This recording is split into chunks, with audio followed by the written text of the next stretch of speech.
Täna ma näitan teile, kuidas kvalifitseerida päringuid, kuidas meie seda teeme.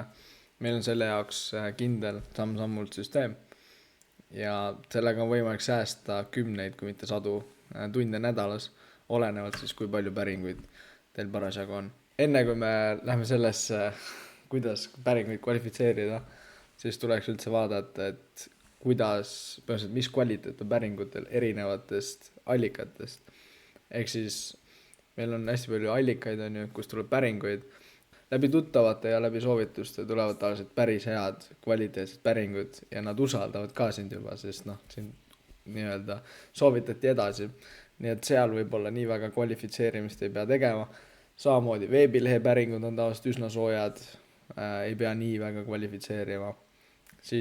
Aga kui me lähme näiteks tuleb sul otse email või otse näiteks kõne telefonile, näiteks Facebook Lead Generation samamoodi, seda on lihtne skaleerida, päringuid tuleb palju, aga päris, ütleme, 30% tavaliselt ei ole väga kvaliteetsed.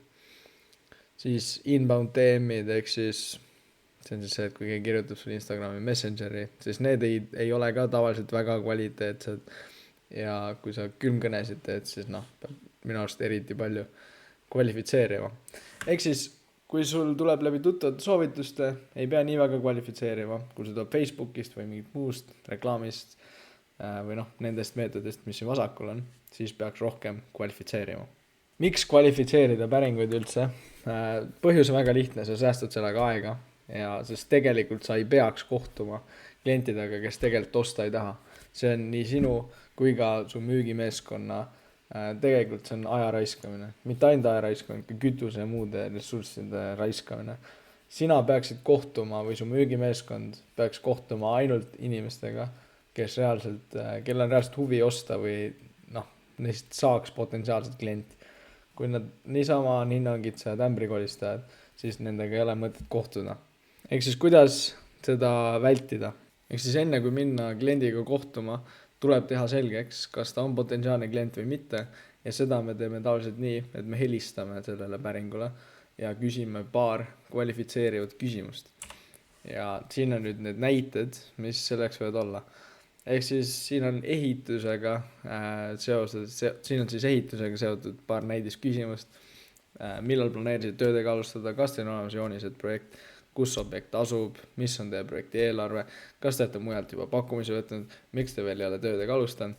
See viimane on tegelikult väga hea küsimus, sest kui sa küsid, et miks te veel ei ole töödega alustanud, siis nad ütlevad, ma ei tea, ma ei ole veel sobivad. Ühesõnaga, nad ütlevad täpselt selle põhjuse, mis on hoidnud teid tagasi. Nii et see on sa saad seda ise ära kasutada teda. Siis siin on näiteks kinnisvara vahendusega või kinnisvara büroodele samamoodi paar näidisküsimust. Millal planeerisite seda kinnisvara müüa, miks te veel ei ole seda kinnisvara müüki pannud, kus objekt asub, kas teil on kujunenud juba oma hinnanägemus, neid näiteid on palju. Aga point on selles, et põhimõtteliselt seda sama süsteem saab tegelikult igas valdkonnas kasutada, millal planeerisite, ma ei tea, selle laua paigaldada, millal planeerisite selle arvuti osta, nii edasi. Mida suurem on AOV, ehk siis mida suurem on selle tellimuse suurus, näiteks ehituses on, ma ei tea, tuhandetes, võib-olla kümnetes, sadades, tuhandetes, kvalifitseerimine on tähtis.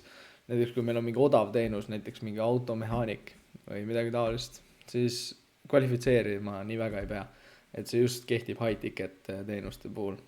Ja põhimõtteliselt nii lihtne ta ongi. Enne, kui te lähete kliendiga kohtuma või teete talle pakkumise, kvalifitseerige ta ära, et ta kindlalt sobib teie teenusele või tootele ja alles siis kohtuge temaga. Väga lihtne.